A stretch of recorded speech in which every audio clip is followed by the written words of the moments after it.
Hey, I'm back. This is Chandler for Melda Production, and today I want to show you part 2 of the Exciter series for physical modeling synthesis. Before, I showed you how you could take a basic element like white noise, just having an envelope and white noises decreasing in volume over time, and that sounds okay. But if we add a filter here, and we have it sweep down, especially a low-pass filter, I should say, and sweep down over a slightly shorter period than the actual noise, and it goes up to maybe this 10 kilohertz and going down to 460, we can make a better sound. So before we had this, just the white noise, now we'll add in the filter. To me, that sounds much better. And when we add it to the resonator, we have the same thing. So this is without the filter. Ooh, kind of nasty. With the filter. That sounds much better to me. Now this is great, but you might be thinking like, what else can we do? And in the previous video, I showed you that you could use an EQ. However, there's other things we can use instead of that. One thing we can use is a filter. So I'll show you a very basic way we can use that to change the sound, and we can use a high pass filter here. And if we notice, I'll just kind of move this up.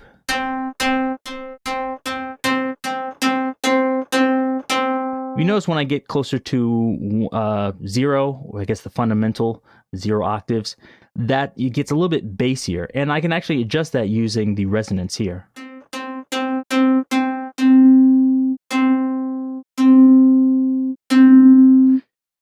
One thing you'll also notice is that as I adjust the resonance higher, it starts to get a whoa sound. And sometimes you think, I don't want that. But other times that might be interesting and useful to get more of a bassy tone or more of the fundamental out of it. Another thing you might want to do, which I think is actually more useful, is to actually turn the resonance down. That way you're getting less bass and you get like a thinner sound like this.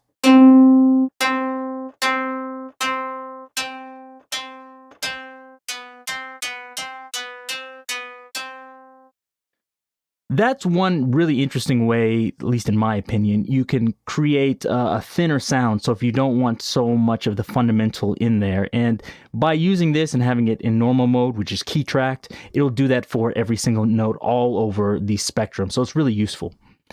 However, that's not really what I wanted to show today. I'm going to show you something different. So let's switch this pitch mode to constant. So now we have a frequency here. Next thing I want to do is I'm going to switch to a comb filter, and you're thinking, what are you doing with this? What this is going to do is kind of simulates, I believe, the bridge of a some kind of stringed instrument. And if it wasn't a stringed instrument like an idiophone, like a drum or something, I don't know what it simulates, but it will sound different. So by doing this, you can get different sounds out of it here.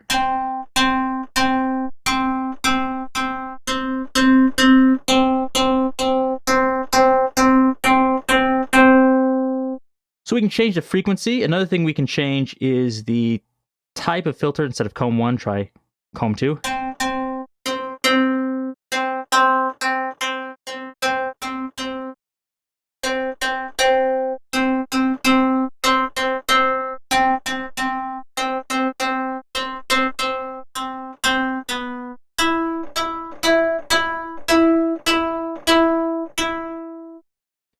And so that's definitely one way you can do it. And if you actually want to increase the amount of it, you can turn up the gain here, but you probably need to turn down the output later.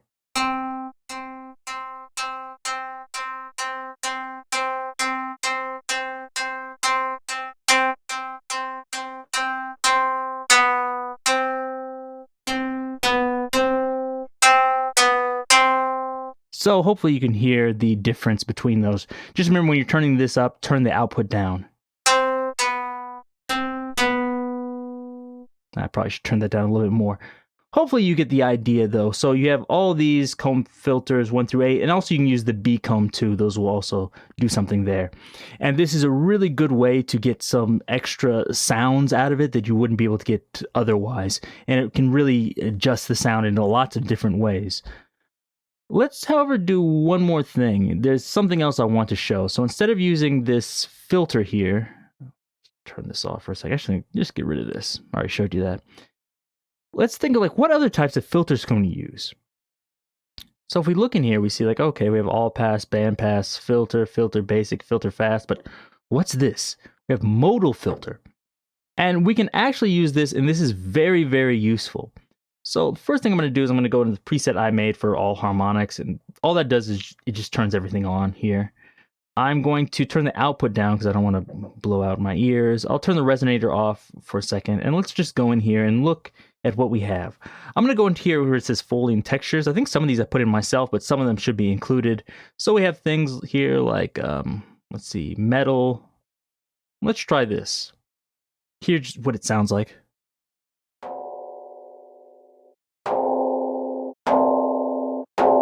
Sounds kind of like a bowl. And this is good at first, but you realize there's kind of a problem. And that is it's too resonant. We don't want that. So let's turn the resonance down.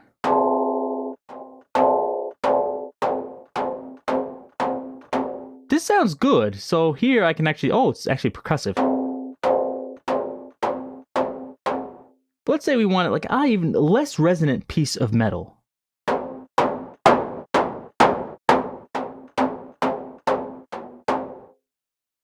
Now we can take that, let's turn the output down a bit. Let's compare that to what we had before with just the normal filter sweep.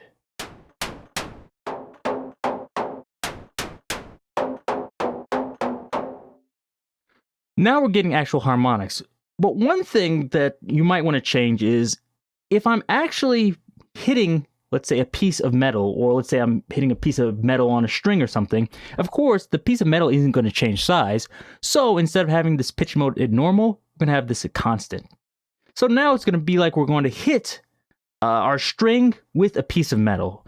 But before we do that, we can change the octaves of the semitones to make it sound however we like. Turn the resonance down a bit.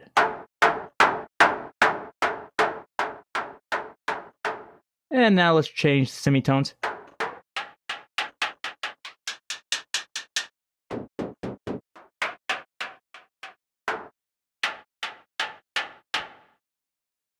I think that's good. Let's hear what this sounds like with the resonator attached.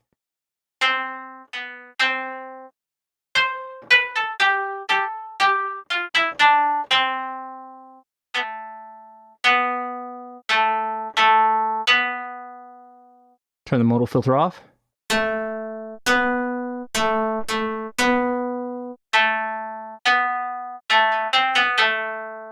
And of course, we can adjust it more if we think, it's still too dull still.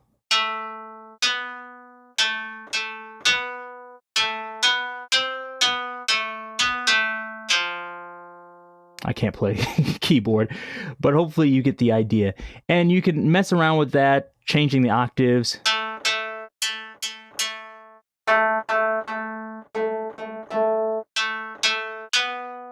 You can adjust all these things to your heart's content, and that'll make the resonator sound completely different. I think that sounds much better. I'll show you if I take everything off. Let's turn the filter sweep and the modal filter off so you can hear what it sounds like. Just bare with white noise. Now on.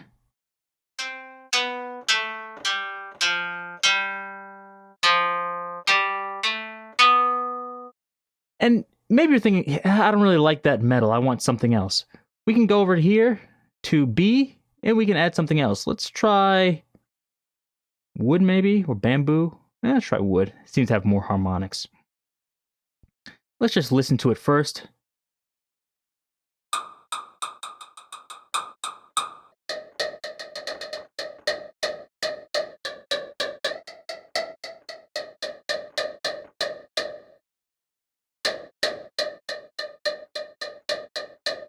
Seems good. Now let's hear it with the resonator on.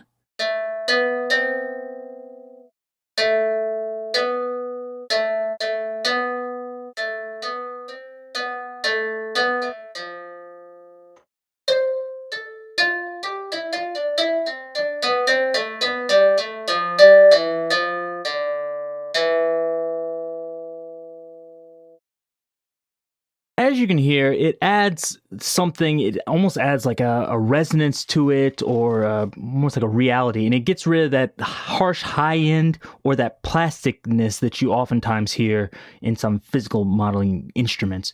And so this is a way you can combine this with other things. And if you think, that's kind of too much and it's too dull, you can just adjust the wet dry. So instead of this,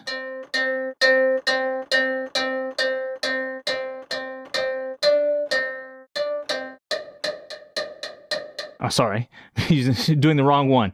Don't do that. Adjust the modal filter.